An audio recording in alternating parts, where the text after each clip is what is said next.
noheli nziza, noheli nziza kuri mwese. Turi n'akanyamuneza uno munsi ko kuza kwifatanya namwe kuri uyu munsi mukuru uhambaye twibuka ivuka ry'umucunguzi wacu.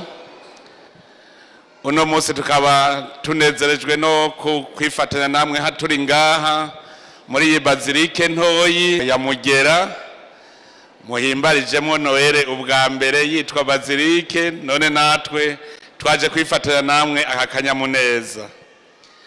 None rero kwari no kugira ngo ndabipfurize Noheli nziza, nguma mvuga nti tugume twibuka ijambo Yesu Kristo wenyene yadusigiye rijanye n'ubuzima bwacu.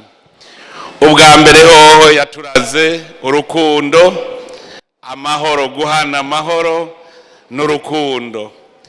Umwe wese rero uno munsi ni igihe cyo kumva yuko anagura mu mutima wiwe urukundo rwiwe.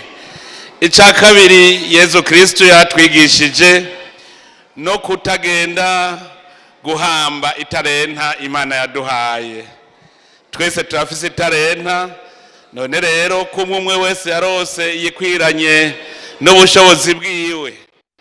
Umwe wese agira icyo akoze kugira ngo iyo tarenta ayungukishe, kugira ngo twese tuze turonke icyo tushikana ku Mana, tuvuga tuti twakoze iki, twarungutse. Cyane cyane kumenya kubungabunga uyu mubiri wacu ariyo ngoro y'Imana. Umubiri uwishe uba wishe ingoro y'Imana.